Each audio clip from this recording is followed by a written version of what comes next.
All right, you guys. So today we're moving on to module 4. Is that right? Is that where we're at? Somebody help me.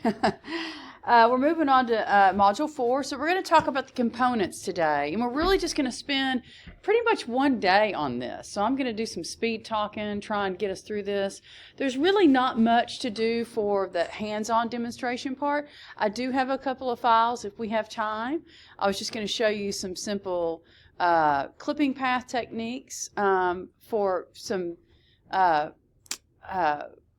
textured backgrounds and then simple geometric shapes that we would make compound paths with. And that's really it.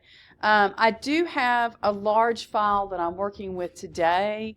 It's really just for the presentation. So when I kind of zoom out, you can see there's like 4 artboards of information I'm going to be talking about today. So I'm going to start up here in this upper corner. And so we're just going to get started with the components of design. So circle, triangle, square, rectangle, ellipse, polygon, star. These are all shapes that we're all very familiar with. And cultures worldwide have long used basic shapes to formulate intricate and highly individualized visual dialects. Designers of today use these same geometric building blocks as the foundation for logos, patterns, illustrations, and all kinds of graphical elements. When experimenting with associations between shapes, expect the unexpected. Watchful designers are constantly finding themselves presented with pleasant surprises, especially when using the computer to explore various combinations, constructions, repetitions, rotations of forms, conveniently and rapidly. So that is one of the most beautiful things about technology and what it has to offer us, is that we can quickly sketch out ideas and try different configurations and different manipulations and morphings. And with the undo button, if you don't like it, you can just simply remove it. Whereas, in days before we had technology, you had to do all that stuff by hand, which is still beneficial, and it's still a worthwhile process. So don't give up on using pencils and paper. But the computer really has, revolutionized the way we can quickly brainstorm things and then be able to undo things that we consider to be unsuccessful designs. These days, most computers, or most designers use computers to produce their graphic elements. Image-oriented software is ideally suited for working with shapes since it provides easy access to a variety of basic forms, as well as the tools to endlessly move, resize, combine, rotate, repeat, and alter them. Exploration in this environment is speedy and relatively risk-free. The undo command and the ability to return to previously saved versions of a project gives the artist an unprecedented degree of freedom. Bless you, Kenny. And don't forget the non-traditional options, like I was saying. Traditional tools such as pencil, erasure, ink, paper, scissors, and glue are as useful as ever for the exploration and creation of symbols, patterns, and graphic icons. When using these hands-on tools, natural imperfections and variances may be allowed and even often encouraged to lend an informal, organic feel to the art being produced. So, shape terms. Let's take a look at the creation of simple and complex designs through 3 sets of variables that can be applied together or individually to shapes and forms. So, we're going to explore in today's demonstration variance in shape, color, value, size, and texture. Constructions through combinations, compositions, repetition, and pattern. And treatments applied to rendering and presentational styles of a shape or form. So let's start with variance through shape. And we're going to start with basic geometric shapes. So basic geometric shapes can be used as standalone graphic elements or as the root components of symbols, icons, illustrations, and patterns. And so these are some examples of basic shape structures that can be created quite easily in a program like Adobe Illustrator. And I just want to give you a heads up for this next exercise and the one after. I would highly suggest using Adobe Illustrator for both of these projects. I think that they are going to be the best, have the best tools to be able to work with shape the way you're going to want to work with shape in this project. So basic geometric shapes, as we just said, they can be used as standalone graphic elements or as root components of symbols, icons, illustrations, and patterns. And you can move beyond basic geometric shapes to more complex geometric. And more complex than the simple shapes previously, these forms are still easily identifiable and often carry with them a specific connotation or meaning. So, complex geometric. So these are all shapes that are recognizable. Most of them are. Some are more abstract than others. But these are all derived from basic geometric shapes. So starting with a geometric shape and then pushing it to its limits by maybe adding anchor points here and there to change its geometry a little bit. But as you can see, the leap from basic to complex is not too terribly extreme. We know that in Illustrator, if you start with the star tool, you can drill down to the shape of a triangle, or you can arrow up and end up with a star with as many points as you can fit around it. And it will still be symmetrical and maintain its integrity. And then on this example over here, you can see a star, something that probably started out as a triangle. So I'm just kind of going through the evolution with you. Starts out as a triangle. We've added points to it, as you see here. And then in this iteration, well, not poker and blow, but actually just manipulating the anchor points of the tips of the star and just pulling some out at farther distances and bringing some in to give us some variety. And when you treat a shape like this, it ends up having more energy and more of a active kind of feel to it. But of course, things like arrows and crosses, these are symbols that we see used all the time, either to give directions or, well, arrows is always to point in a certain direction. But the cross can be used in a lot of different symbols that we see. First aid is one that I think of all the time. If you were to manipulate this shape even more and bring one of the lines down farther, it would look more like a cross for Christianity. So just starting with very simple shapes. Also, a cross can be made from just starting with a rectangle object, where you just create a tall, skinny column and duplicate it and rotate it, and bam, now you've got a cross. So, so that is an example of moving from basic geometric to complex geometric. And then we have what's called structured free form. So abstract forms such as these can be built entirely from straight lines or curved lines or a combination of both. And yet all of these shapes that you see here have started from basic geometric shapes, just using the basic shape creation tools in Illustrator. And in some of these examples, all I did was just convert a couple of anchor points on the square. So this started out as a square, this started out as a square, so did this and this. And I added some extra anchor points to a couple of these to kind of tuck in the sides of that square a little bit. Shifted the anchor points on the top of the shape and the bottom in opposite directions to give it more of a leaning forward kind of motion.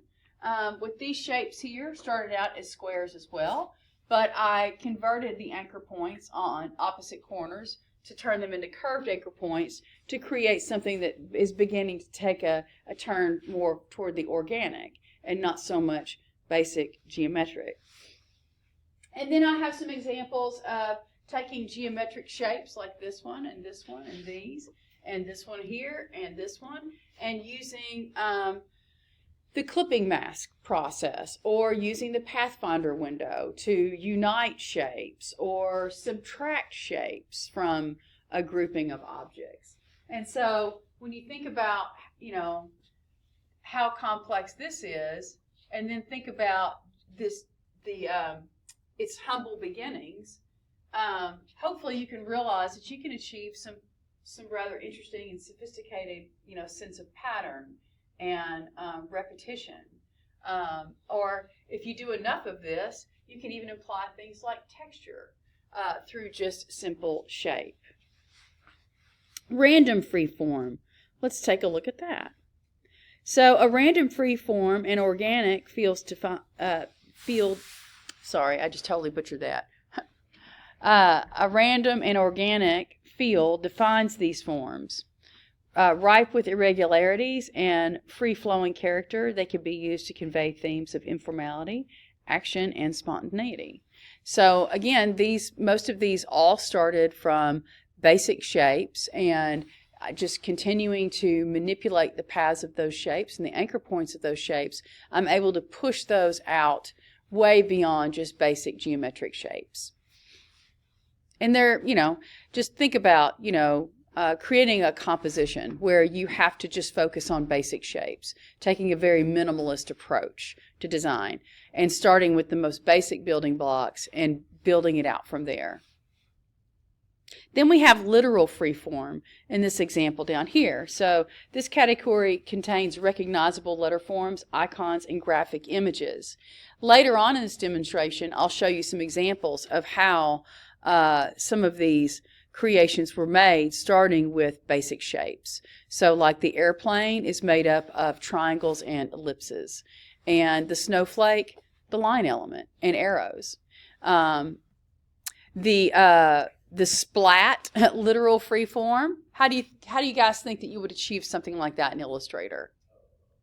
You will probably do like with me, I'll probably put a circle and then make a circle, make a flare, make them both the same color, and then free form the flare, make them look like splats.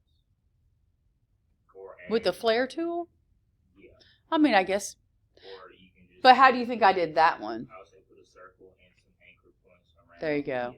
Yeah. So I just started with a basic circle and then just added anchor points and started to pull the path out to make it look like, a liquid splat of some kind. So literal freeform. So these are icons that we all look at and recognize immediately. They're representational to us, but they all started from basic elements.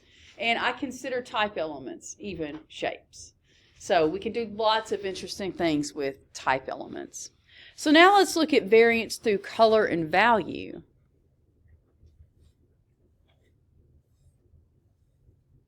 And I have some examples right up here. So palettes of color as well as sets of values, light to dark variations of a hue, can be applied to add visual interest to forms and to enforce their meaning and role within a composition. Color can be applied to assemblies of shapes to create patterns. Specific elements can be singled out from a complex group using color, giving the eye something to contemplate. So we can see here in this example here, we have this repeated heart shape, and then one heart that's a different color from the rest. And it makes a statement. We don't know what the statement is really, except that we know that there's something real special about this heart right here, because it's different. But using that repetition of shape to create this sense of pattern, kind of gives conveys this idea of maybe monotony and things that are repeated and always the same. But this one, because this heart is a different color, your attention goes to that. And suddenly, it's not just a repeated, boring pattern, but now we have some visual interest where your focus goes. And now we have a sense of a story being told here of some kind.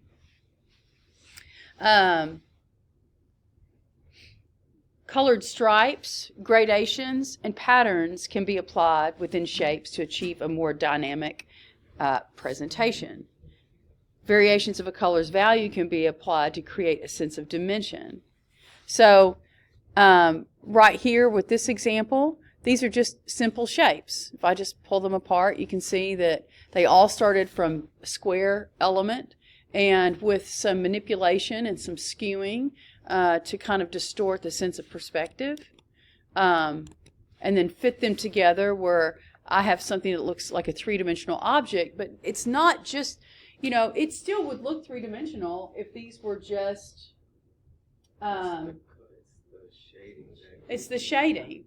But it would still look three-dimensional even if each square element that's been manipulated just had a black outline and a white center. It would still look three-dimensional, right? But when you add shading to it, you're describing not only the fact that it's a three-dimensional object, but that there's that it's illuminated by a light source of some kind. We see that the light hits the top of that shape first, and some of the light, it bounces back on the front of the object. But we can clearly see that this panel is the side that gets the most shade. And so that really just brings it to life. You can also create visual interest through color by using gradients. So these are all separate, simple, rectangular shapes.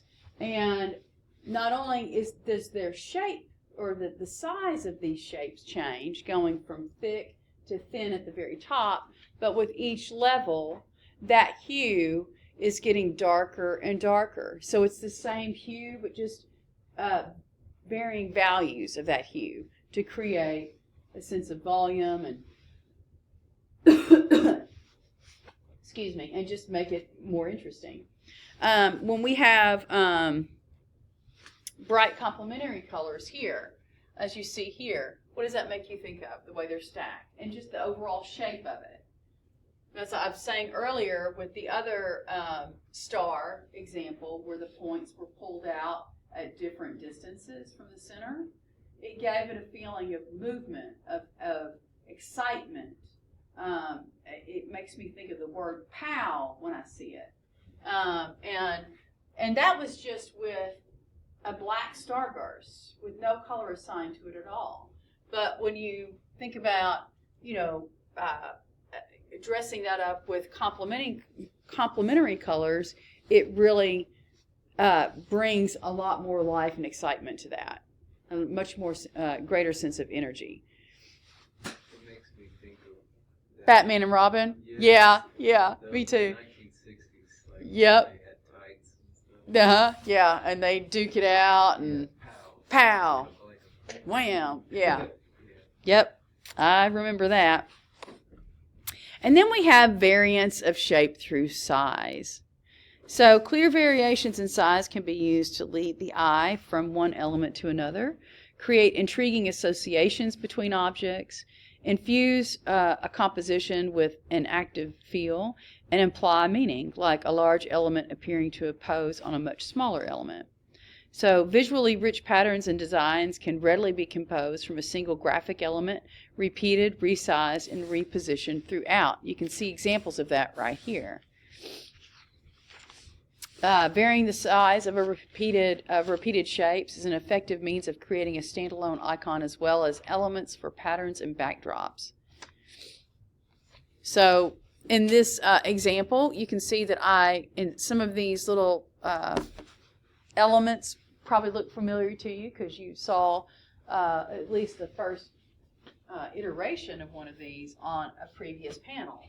But, coming up with some sort of a interesting design element made of geometric shapes and, manipulating those shapes and positioning them and putting them in proximity in certain ways and then duplicating that, you can very quickly create an interesting sense of pattern.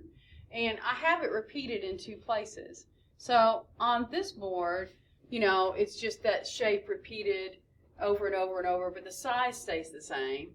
And we just end up with something that just could be a backdrop for something. And it's just really pure pattern.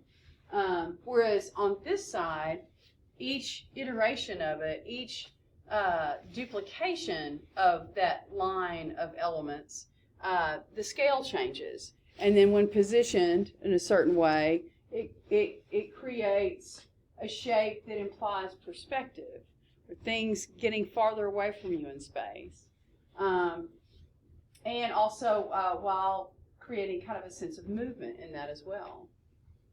And then variances in size. Here we have examples of creating some interesting mini compositions of one shape inside of another shape, where you're really playing around with scale. So this tiny little circle inside this black square creates this sense of visual tension, and just the size relationships between the two and the differences of colors really single out this small circle as being, just really tiny in that whole space. Whereas this one, and you can see how I made that, just putting one square or one circle over a square. But how this gives the feeling of something that's just about to burst out of its confines. Whereas this thing is, you get the sense that it's completely stuck within this space.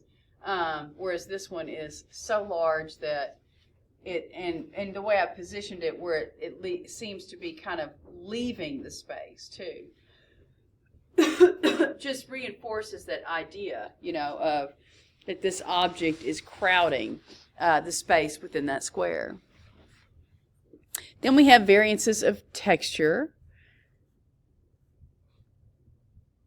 And so this is just, a set of lines that's been repeated and stacked to overlap to create kind of an optical illusion. You can do some interesting things with this. And especially in the world of animation, having images where you erase part of the content, within these lines, and have them overlap in a way where you have two images that are offset, and you can move them back and forth and kind of create the illusion of something that is somewhat animated. And then variances of texture here. So here I'm showing process of taking a texture and creating an element that aligns contextually with what we think about when we think of sky. And I think of a balloon, traveling up into the sky. And it makes sense to capture that texture in the framing of that balloon shape, but also accentuating the upward movement of that balloon by just using some simple line elements that help communicate the idea that this isn't just a balloon that's just sitting here with its tail just kind of, waving below it, but that it's moving upward. So these lines help to support and communicate that idea of movement. And it makes sense because you think of clouds as something that are light and airy and in the sky. But if you were to juxtapose, say, an element like this, a backdrop texture of stone, and then use a cropping feature or a clipping mask feature to outline the shape of a balloon and to encompass the stone, it wouldn't make sense to see that stone look like it, or that stone balloon look like it's rising in the air. That would just totally go against what we know about physics and gravity. And so just by placing these simple geometric forms in certain positions, adding things and like other shapes, like for here, to add this simple oval at the bottom to communicate gravity or a surface that it's getting ready to crash into. And then, of course, these lines that also, seem to align with the whole idea of the balloon crashing to the ground. So adding texture to shapes can be a powerful element in communicating an idea about those shapes, in how we want to see them, or what kind of story we're trying to tell with using these simple shapes.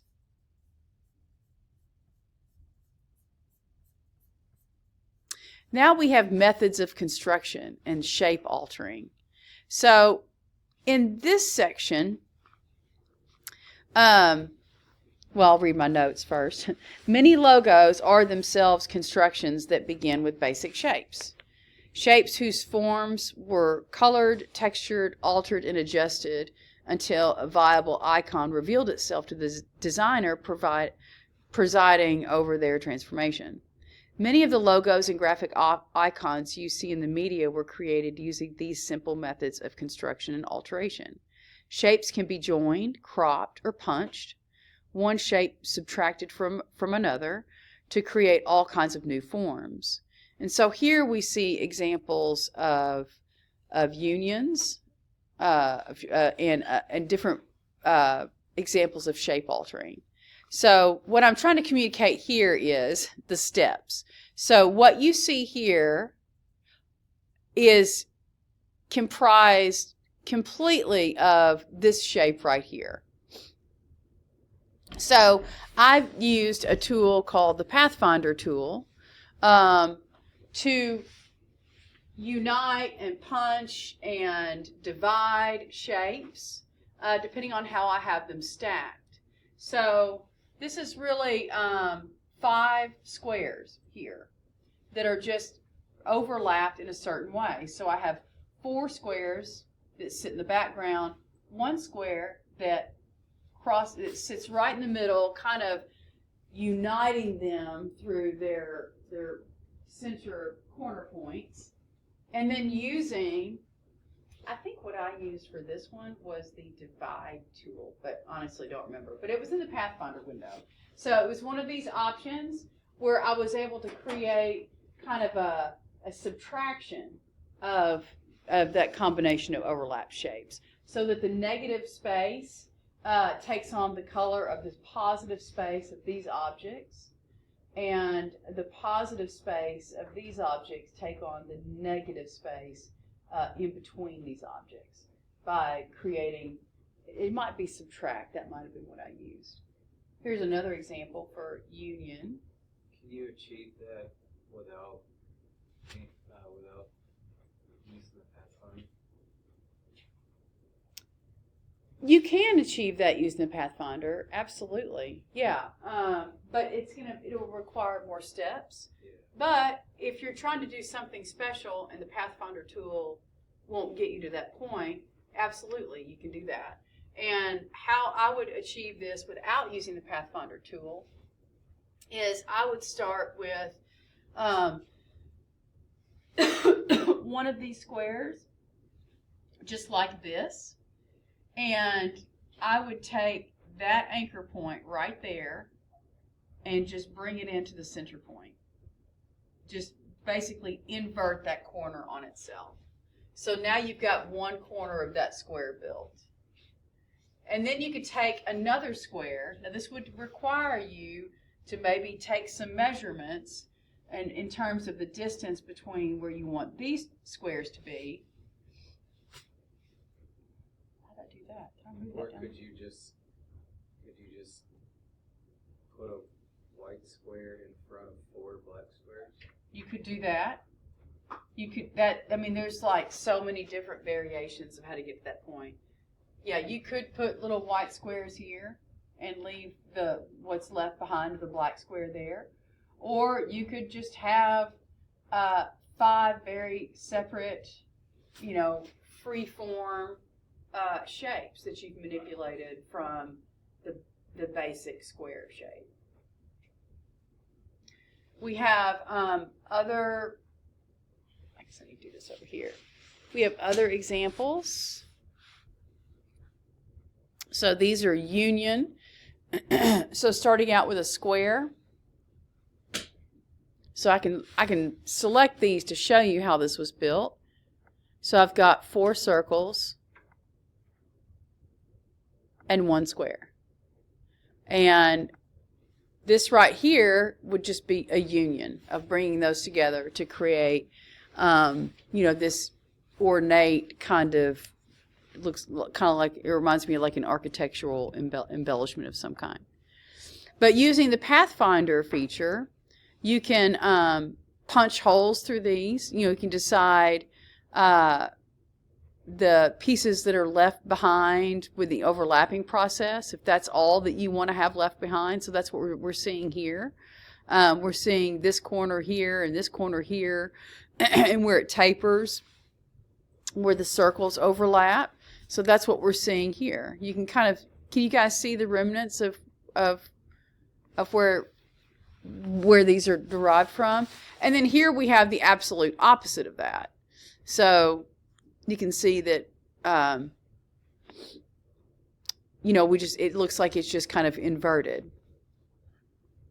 And then we have the punch feature. So again, these are all through the Pathfinder window, and creating, a simple star, adding points to it, using that shape to punch into other circular shapes or square shapes, but creating some really cool kind of iris effects, like the iris in your eyeball. And then we have interesting cropping features. So for here, I've kind of moved away from just simple geometric shapes, and I decided to use a letter form and convert it to outlines.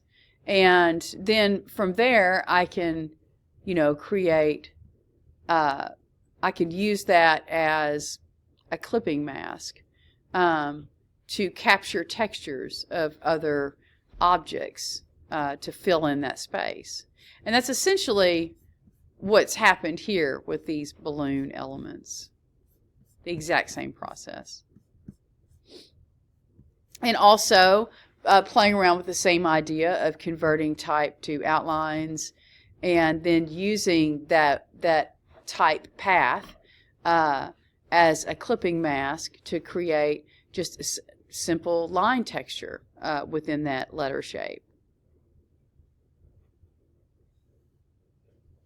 Then we have constructions through pattern, starting from a basic shape, and then just repeating that shape, not changing its scale or color, but only changing its position and rotation to create a more complex little composition.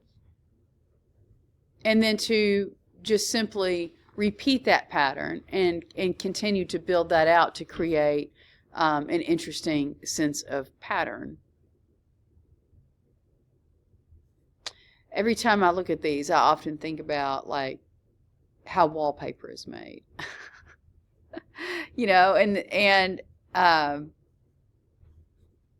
And how easy it would be to design wallpaper in this kind of format and be able to get the seams to match up, the way you need them to.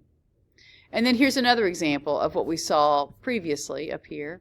Oh, and I totally passed over this as well. So constructions through repetition, which is what we're talking about.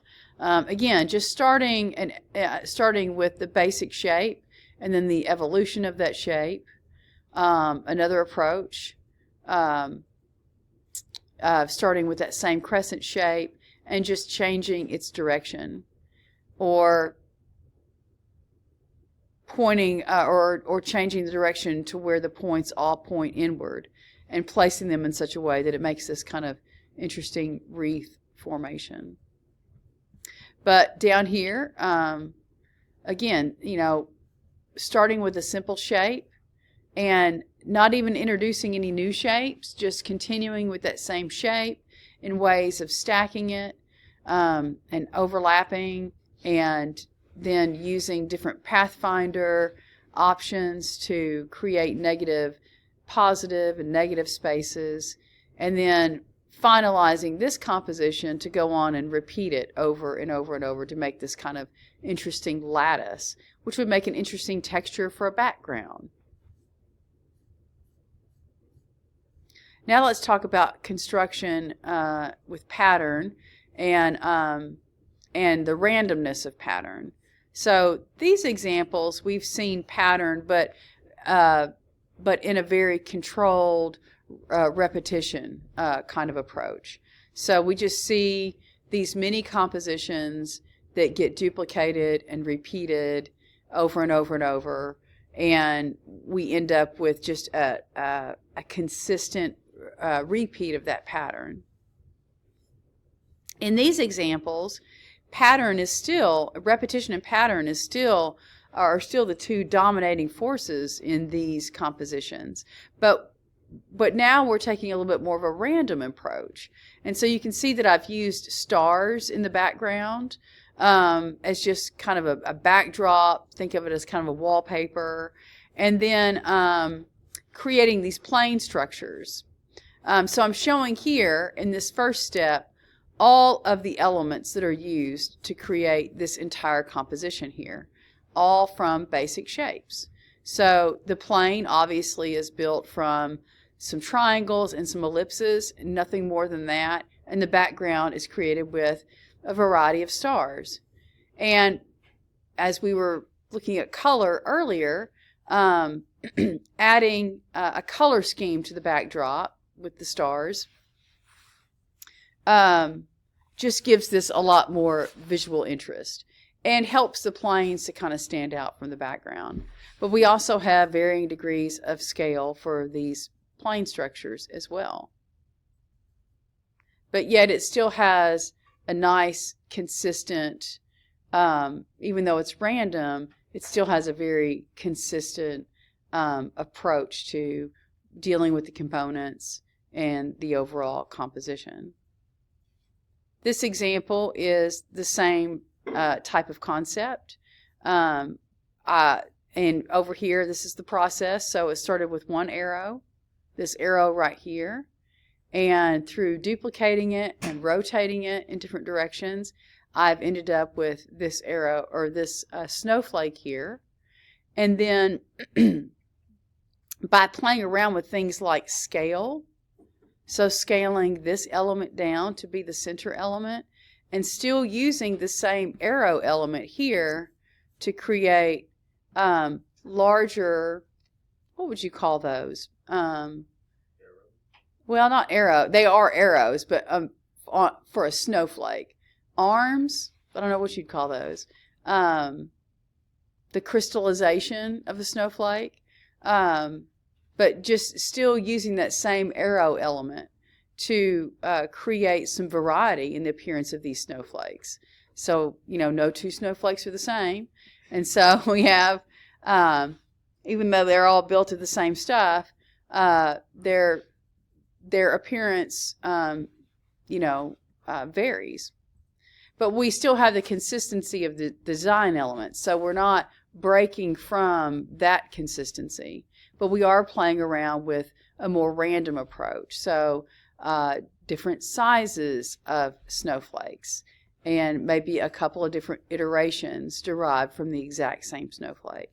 And so you see in this example here, adding a solid blue background and then arranging these white snowflakes of different opacities. So now we're getting a feeling of texture built into this. Different opacities, different scales, and then finding a font style to go in front of all this that looks festive and looks like it aligns with the overall theme. So I could see this on, a Christmas card.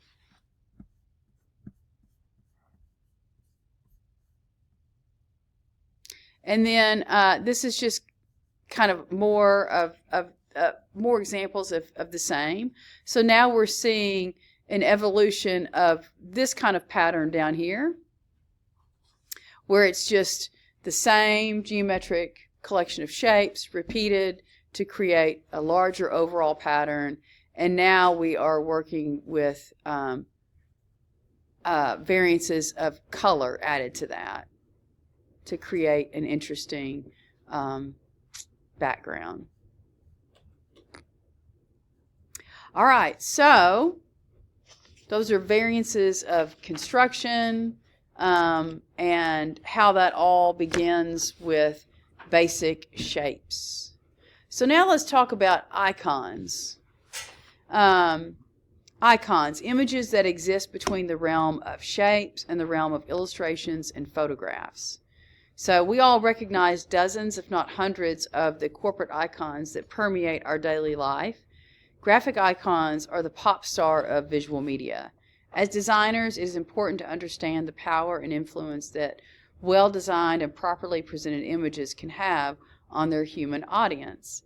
Some icons belong to the category of shapes and forms, the components we previously explored. Others are more representational, but might be designed to resemble or fit within certain shapes or forms. A graphic icon can also take on a fully abstract form, a form that conveys an intangible concept, feeling, or emotion. When developing an icon based on a real-world object, the designer is charged with the task of creating a simplified image that will directly and vividly convey its meaning to the viewer. Therefore, this kind of image creation usually usually begins by visually editing the subject's form down to its essentials. Being able to identify an object's essence is itself an art. So we're going to explore these different characteristics to strive for when creating an icon. That's going to be your next little quick turnaround assignment. So I'm going to show you an example of what we're talking about here. So, shape fitting. One effective means of creating icons involves forcing a subject to fit within the parameters of a basic shape. And that's really more true down here with the shape-fitting examples. But I'm wanting to show you an evolution of how to design an icon, how to take a real-life representational subject and whittle it down to its most basic, as close to basic geometric forms as you can possibly get it. So I found an image of a hammer, and I worked to just try and capture and establish the essence of all the information that I need to communicate that idea of a hammer. Notice that I didn't necessarily need the whole handle, though I could have left that as a part of it, would have been fine. But I had bigger goals for this hammer, because my vision was always to have it become part of a logo for a fictitious hardware company. So that's where the shape fitting comes in. So I've taken this image. I used this image actually as the template to draw on top of, to capture its overall shape. And then that brings me to the icon stage. So when you are finding inspiration from a real life subject and you want to simplify it down to the level of an icon, it is your job as a designer to decide what structural elements of that object are important to be able to communicate and to keep in some way as a part of that design, so that it still communicates things like dimension, all right, and change of direction, of perspective of certain planes of this object. So what I did was, and everybody's approach will be different, and it'll be a lot of fun to see what we all come up with. But I chose to use this play between negative and positive space to define those areas of a hammer that will help me describe things like depth and dimension and planes, sides of that object. And so I did that with just a simple break. But notice that it's of equal thickness. That line element that separates, this part of the handle and separates the part of the, not the handle, but the part of the hammer and the parts that I wish I knew the anatomy of a hammer so I could actually say what these things are called. But this part that you actually bang on things with, I wanted it to have more of a three-dimensional kind of look. But I didn't want to go crazy with the details.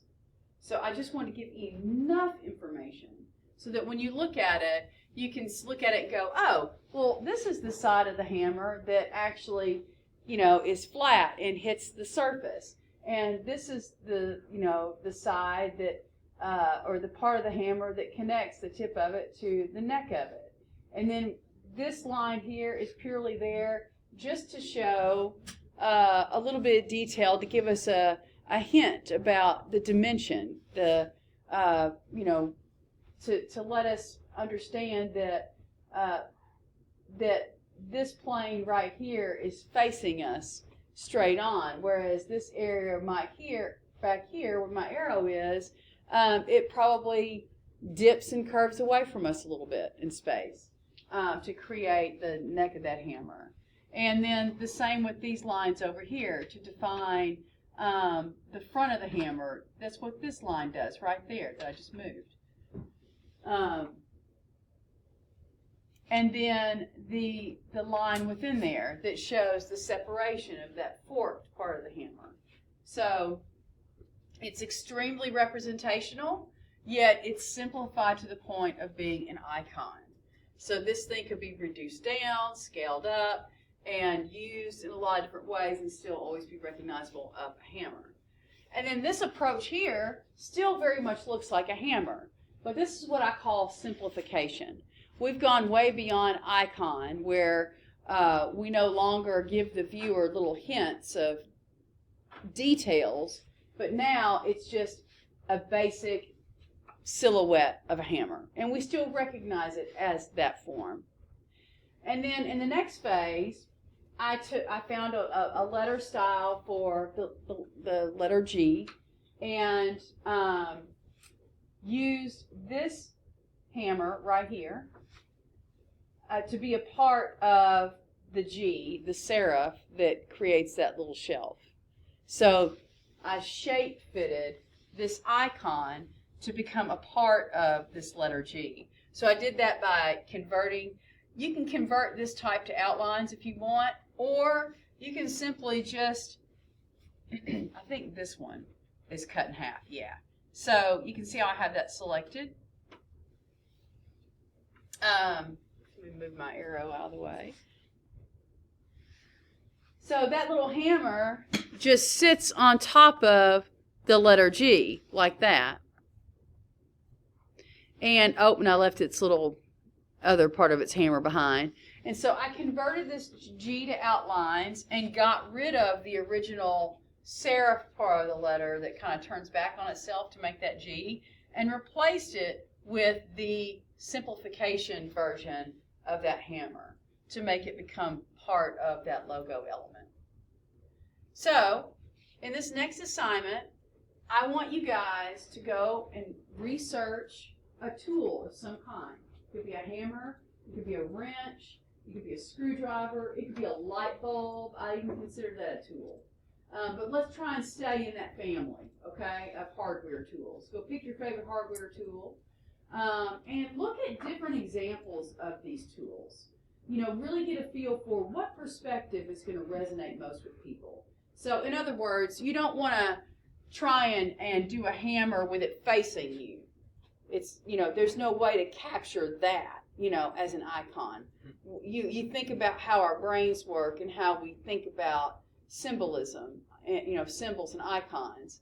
That shape makes more sense to us if it's faced this way, because we can see more of the outline of its shape and understand what it is. So take a look at hardware tools. Find one. It could be even a screw. All right.